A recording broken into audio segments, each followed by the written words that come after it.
भूले जब घर के बड़े सत्य शांति का सार,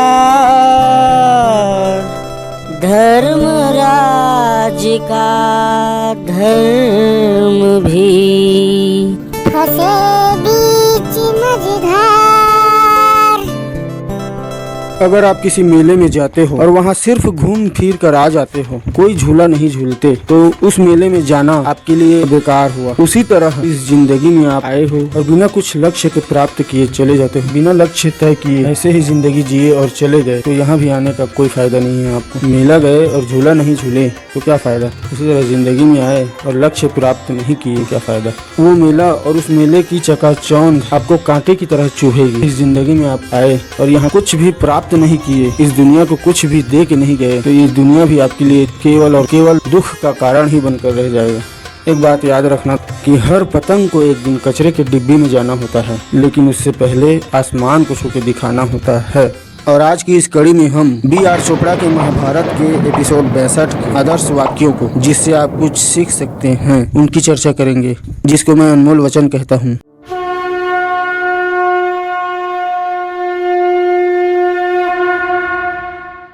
दोस्तों, इस कड़ी को अगर आप ध्यान से और पूरा देख लेते हो तो आप ये जानोगे कि किसी भी देश के राजा, किसी भी संस्था का या किसी भी घर का मुखिया कैसा होना चाहिए। तो चलिए दोस्तों, फिर वीडियो स्टार्ट करते हैं।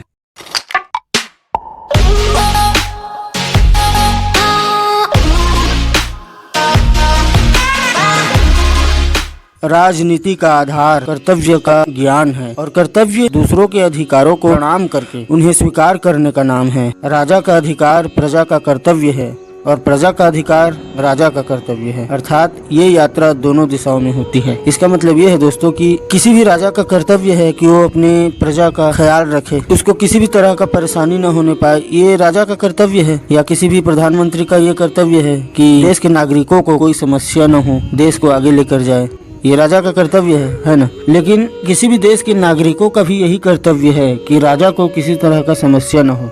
दोनों मतलब एक दूसरे के पूरक हैं, और इसी को बताया गया है कि ये यात्रा दोनों दिशाओं में होती है। मंत्री का एक कर्तव्य है कि वो राजा से डरे बिना उन्हें उनके हित की बातें बताता रहे। विदुर आगे कहते हैं, राज्य के हित में ही राजा का हित होता है, यदि राज्य हित में नहीं तो राजा भी हित में नहीं। इसका मतलब ये है दोस्तों कि पहले देश को रखा जाएगा हर सिचुएशन में, हर स्थिति में, क्योंकि देश राजा से नहीं होता, राजा देश से होता है। विदुर आगे कहते हैं, राजा केवल अपने पुत्र के लिए पिता नहीं हो सकता, सारा जन समुदाय उसके लिए पुत्र समान होना चाहिए। मतलब कोई भी राजा अपने पुत्र के लिए ही नहीं जी सकता, उसी की इच्छाओं को पूरा नहीं कर सकता। देश के नागरिक भी उसके पुत्र समान ही हैं।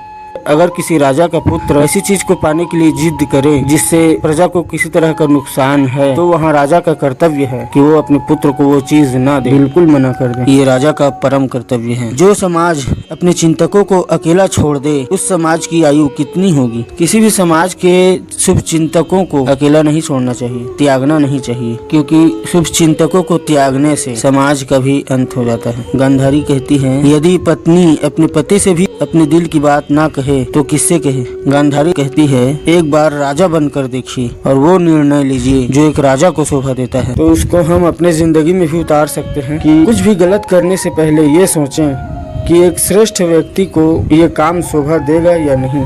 जो आयु और ज्ञान दोनों ही में तुमसे बड़ा हो, उसे तुम कहकर संबोधित करना, मतलब तुम कहकर बुलाना शोभा नहीं देता।